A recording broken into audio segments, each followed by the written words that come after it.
Hey guys, how's it going?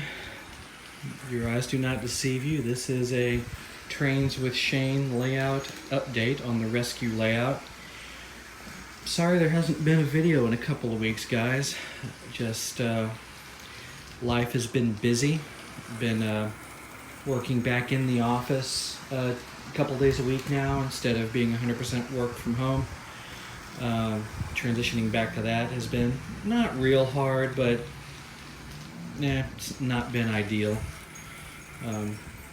Just in the last 2 years, it seems like so many more people have moved out here. It has really taken traffic to a whole new level, especially coming home.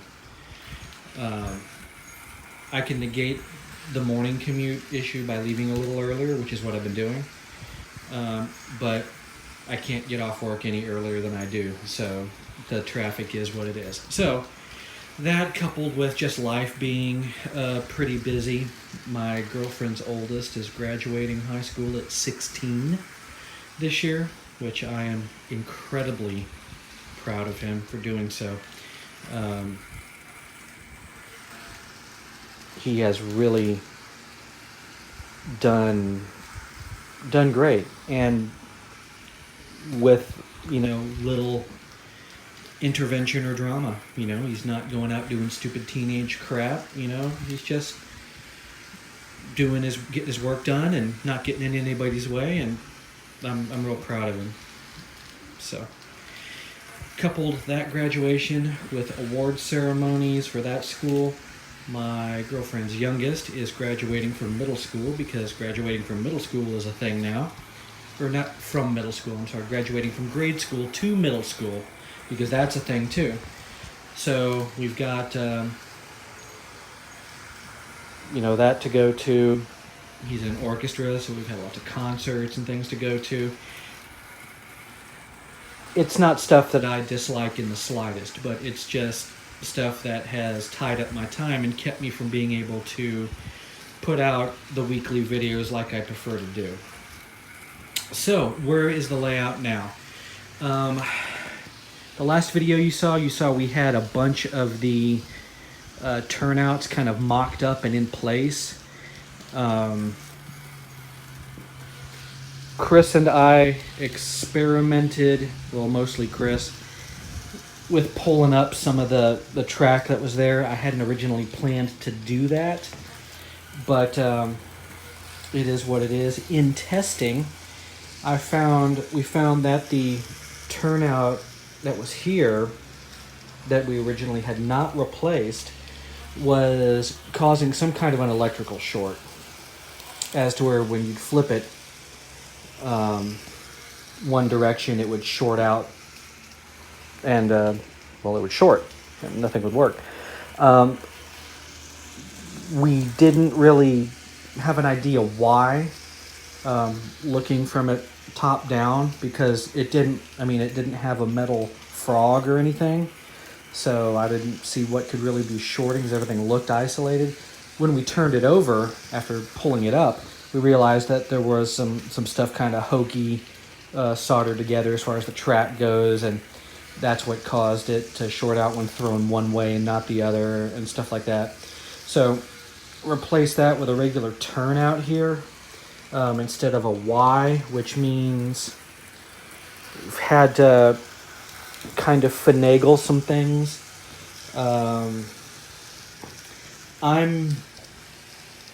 I wouldn't even consider myself a novice at track work. I am not even that good at it. I am very much a beginner at this, learning as I go. I do want to show you something that I've been kind of proud of. I haven't worked with any flex track or anything, but when putting all this stuff together down here, there was a little gap. I guess, maybe 1/8 inch, maybe a 1/16 between these rails here. And if you look real close, you can see I overcame that by cutting some rail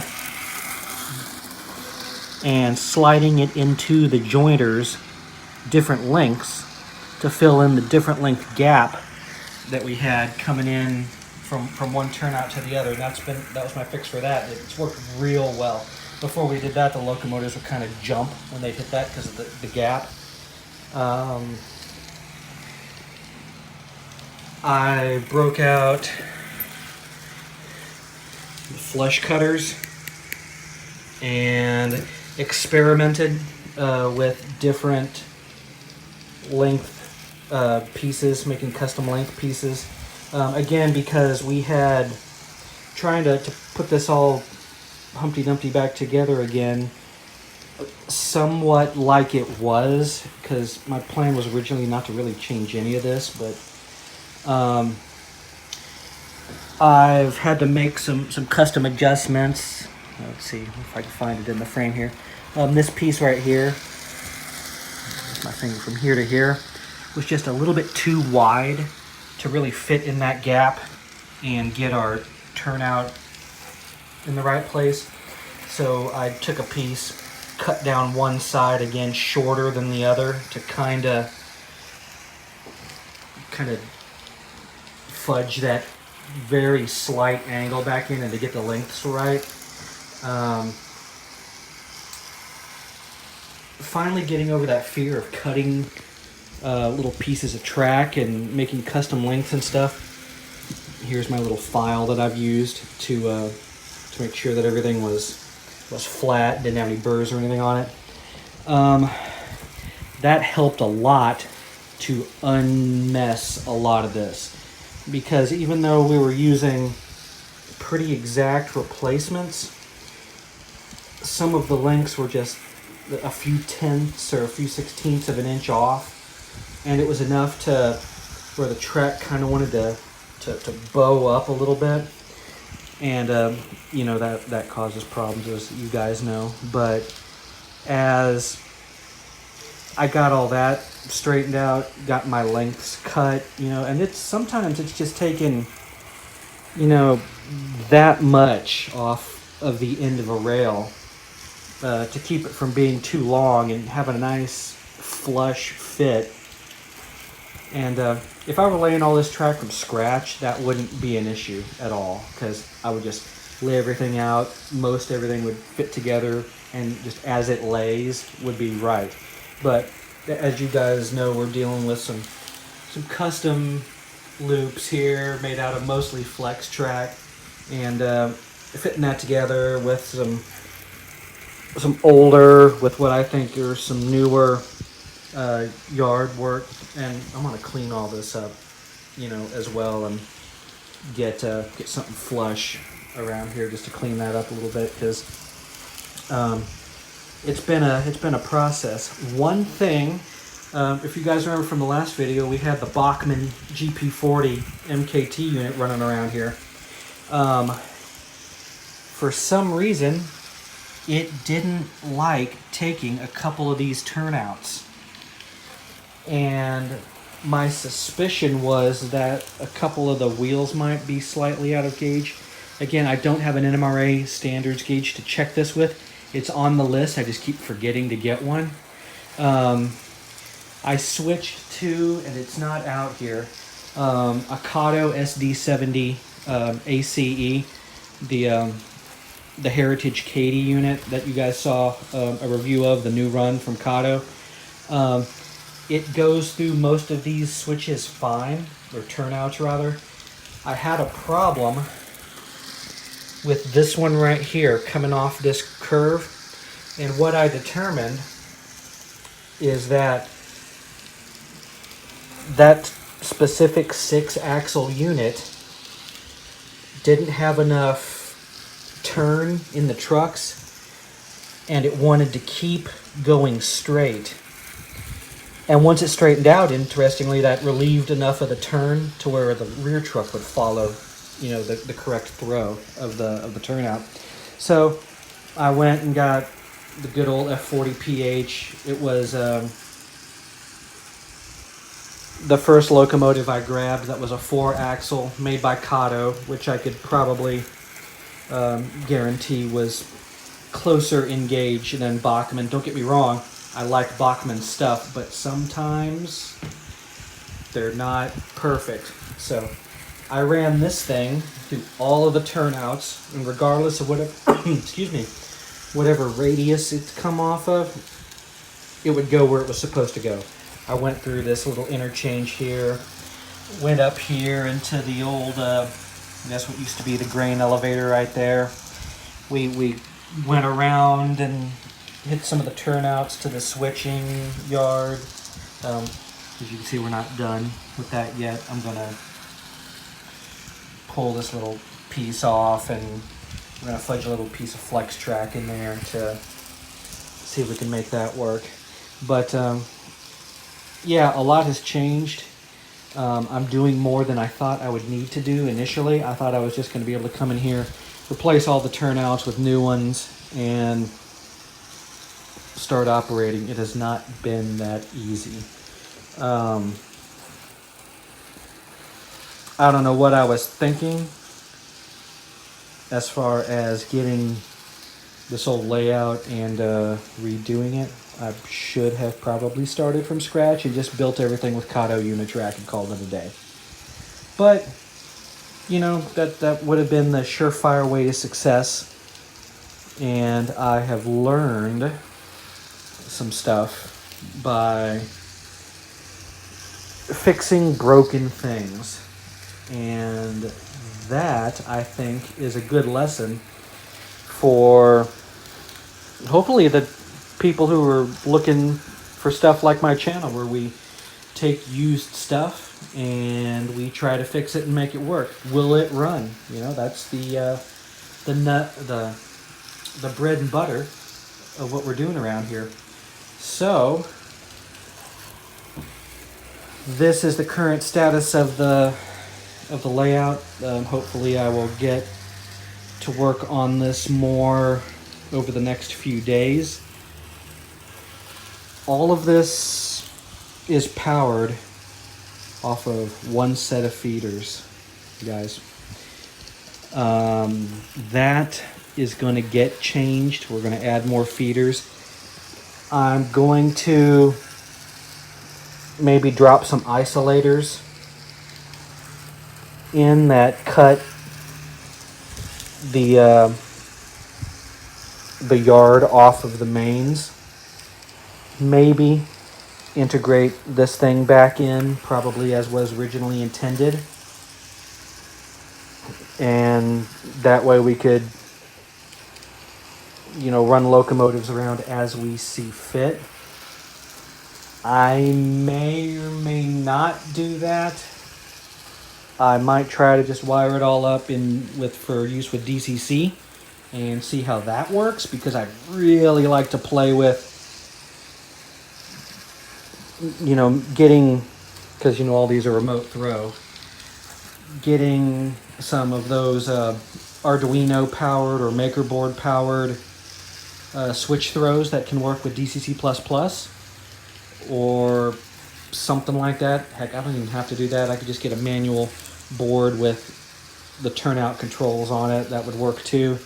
If I went DCC, I don't think it would be a big deal, because none of these turnouts have powered frogs. They're all insulators.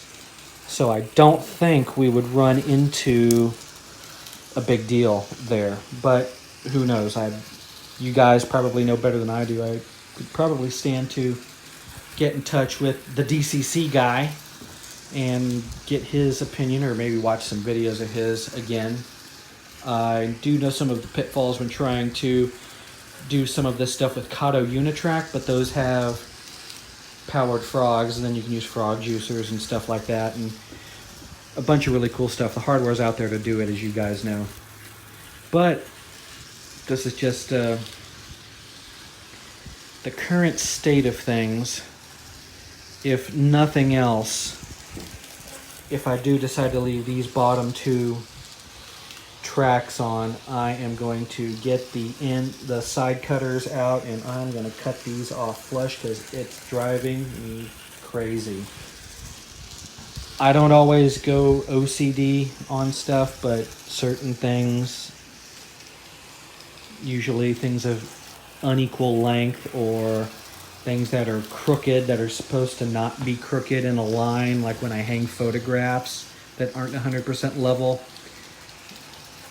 that's a call for some OCD, and it has to be remedied. Also, I'm not a big fan of the re-railers here and here.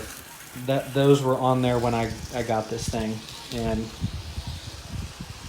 I don't know, I may leave them because I'm ultimately a pretty lazy guy, but I may take those out.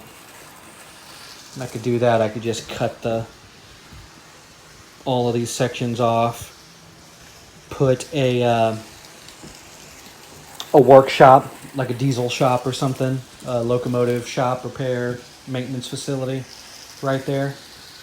I mean, it wouldn't be totally out of place, although if I decided to, it might be just as much, if not more, in place up here on the lone spur off the main. I mean, the possibilities are endless, guys. What are your ideas? Discuss. Let me know what you think. Still powering it off the ancient Lifelike transformer. I do have this guy here. I just haven't made a quick connection for that to integrate it. I've got powered rail jointers so I can stick power anywhere I need to. I've got, is that what that is? Yeah, I've got packages of insulators as well for code 80 track, so we can isolate what we need to. I've got a bench work over here of random junk. There's some of the track we pulled out, and some track I got for very reasonable at the last train show that was in February. And you guys have seen most of this stuff. There's some Daylight, Southern Pacific cars, some Santa Fe. So yeah, this video's not gonna have very much production value in it, guys. I just wanted to get something out because it's been a couple of weeks. I'm not dead. I have not had COVID. I have just been busy is all. And at points, even when I've had some downtime, I just wanted it to be downtime where I didn't want to do anything. So yeah, like I said, everything that is put together now, we can run the train through everything here. This turnout all the way up to the end of that spur. These turnouts here all work, although not all the track work has been connected. This obviously is not. This, I need to make one of my aforementioned custom little length pieces to fit in there to make that work. And I will probably just get one piece of flex track, figure out where this turnout needs to land to